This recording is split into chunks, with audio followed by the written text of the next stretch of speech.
Puri-puriko gai bat orain. Adimen artifizialaren esparruan murgiltzen garen orotan, barazoak agertzen dira, bai etikoak eta baita legezkoak ere. Eta oraingoan Espainian adin txikiko mutil batzuek, adin txikiko neska batzuen aurpegiak hartu, eta gorputz biluziek erantzita irudiak osatu dituzte. Igor Sigero, zalantzak sortu zaizki askori, delitua da, ala ez?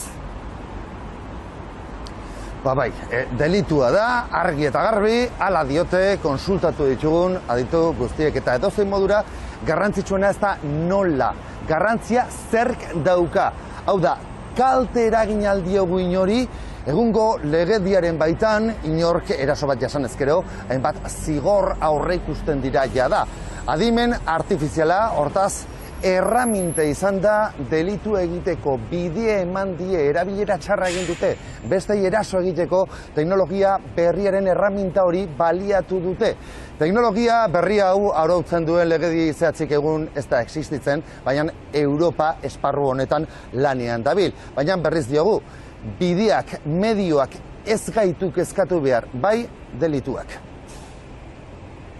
Genero ikuspegian ezitzeko ikasle eta irakasle taldea du martxan aspalditik Labaseta ikastolak.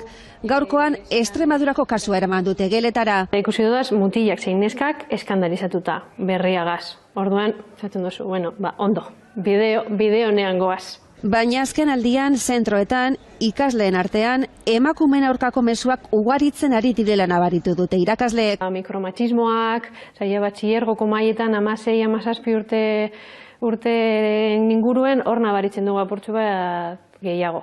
Matxoaren rol bat dekiela adin horretan eta mantendu behar da bela. Adimen artifizialari esker, mezu horiek azkarrago edatzen ari dira, eta horrexegatik erronka berri baten aurrean daudela esan digute. Berriro ere sexualizatu den irudia emakumearena izen da. Orduan berriro ere hor dekogu beste erronka bat. Adimen artifizialen araudia onartzeke baldin badago ere. Cuando pedimos más regulación, también tenemos que ver si con la regulación actual podemos hacer frente a este tipo de prácticas. Badajozen egin duten bezala, adin txikikoen irudiak manipulatu eta biluztea delitua da. Que aunque no esté regulado específicamente la inteligencia artificial, puede ser considerado pornografía infantil. Zehaztuta dago zuzenbide penalean.